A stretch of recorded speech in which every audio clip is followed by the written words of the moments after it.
tambaya da ɗimi-ɗiminsa maza sai kaga kowane gardi idan ya tashi ina son auri mace ta gari, especially mazan nan da kuke cewa ku virgin kuke so ku aura, virgin kuke son ku aura, waɗanda kuma kuka riga kuka gama bubbuɗe su a wa za ku ajewa. Wallahi bana ganin laifin matan. Zaka ga yarinya ta san namiji ba so ɗaya ba, ba so biyu ba so uku ba, amma saboda tana son mutum shi kuma ya nuna budurwa yake so, budurwa shakkaf wanda ba a taɓawa wanda ba a taɓa dubawa ba, shi ita yake so. Wato kai ga ka iya lalata yaran mutane kuma kana so ka auri virgin.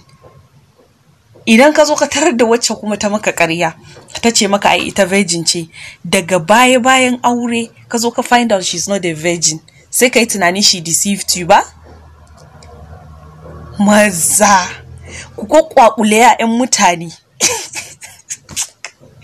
ku gama ku kwakwakule 'ya'yan mutane sai ku zo ku ce ku ba in ba virgin ba za ku aura ba. To waɗanda kuka riga kuka gama ku kwakwakule wan tambaya na shine asuwa za ku barwa. Daɗin abin ba shine idan kai ma wani kai ma za a maka, idan kai ma wani kai ma baka karfin a maka ba. A duk abin da ka shuka zaka girbe ta wata rana. Haba kun fi kowa bin gindin 'ya'yan mutane, especially a social media.